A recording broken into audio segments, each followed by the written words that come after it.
हरि लोकाभिरामं रणरङ्गधीरं राजीवनेत्रं रघुवंशनाथं कारुण्यरूपं करुणाकरं तं श्रीरामचंद्रं शरणं प्रपद्ये। मानस प्रेमियों, श्री रामचरित मानस में भगवान के स्वभाव वर्णन में आपका स्वागत है।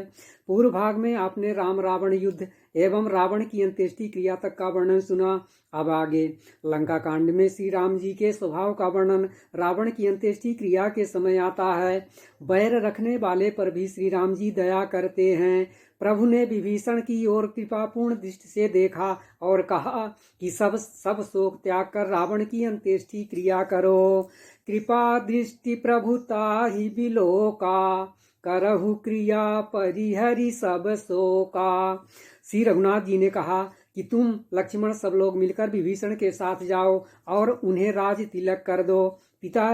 पिताजी के वचनों के कारण मैं नगर में नहीं आ सकता। सब मिली जाहु विभीषण साथा सारेहु तिलक कह्यौ रघुनाथा।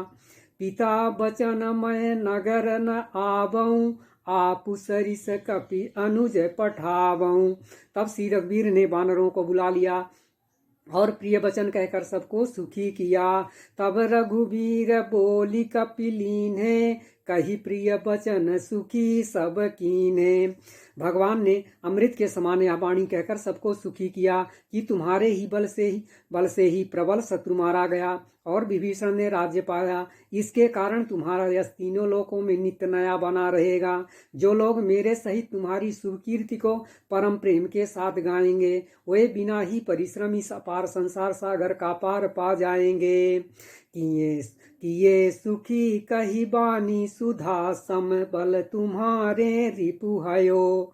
पायो विभीषण राज तिहु पुर जसु तुम्हारो नित नयो। मोहि सहित शुभ कीरति तुम्हारी परम प्रीति जो गाई हैं। संसार सिंधु अपार पार प्रयास बिनु नर पाई हैं। श्री रघुवीर ने कहा कि हे मित्र, मेरा कहना मानो और सीता जी को पैदल ले आओ जिससे वानर उसको माता की तरह देखें। गोसाई श्री राम जी ने हंसकर ऐसा कहा, देखहूं कपि जननी की नाई बिहसी कहा रघुनाथ गोसाई।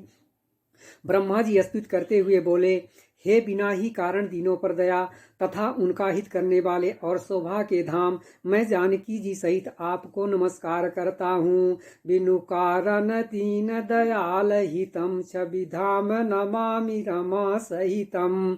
हे देवराज सुनो, हमारे बानर भालू जिन्हें निशाचरों ने मार डाला है पृथ्वी पर पड़े हैं। इन्होंने मेरे हित के लिए अपने प्राण त्याग दिए। हे सुजान देवराज, इन सबको जिला दो।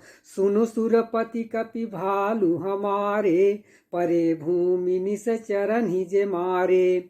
मम हित लागित जे इन प्राणा सकल जियाऊ सुरेश सुजाना।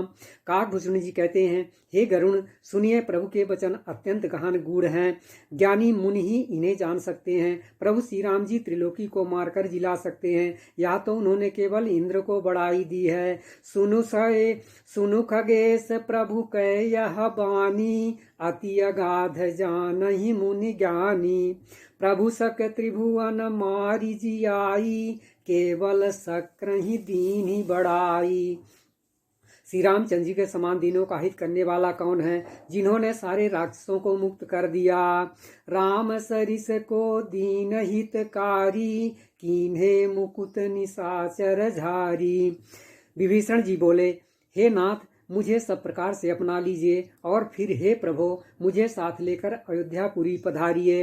विभीषण जी के कोमल वचन सुनते ही दीनदयाल प्रभु के दोनों विशाल नेत्रों में प्रेमाश्रुओं का जल भर आया।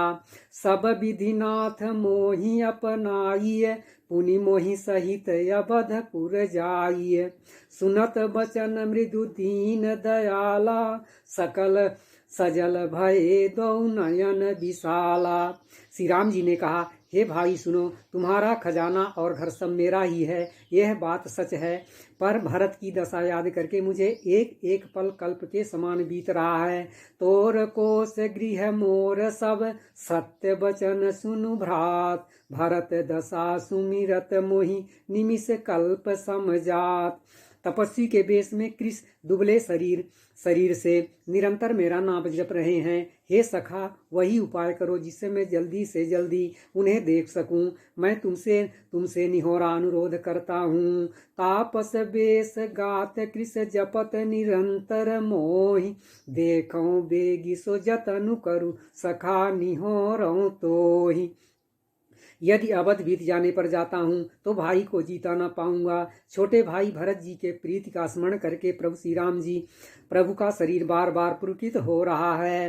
बीते अवधि जाऊं जो जियत न पावऊं वीर, सुमिरत अनुज प्रीति प्रभु पुनि पुनि पुलक शरीर।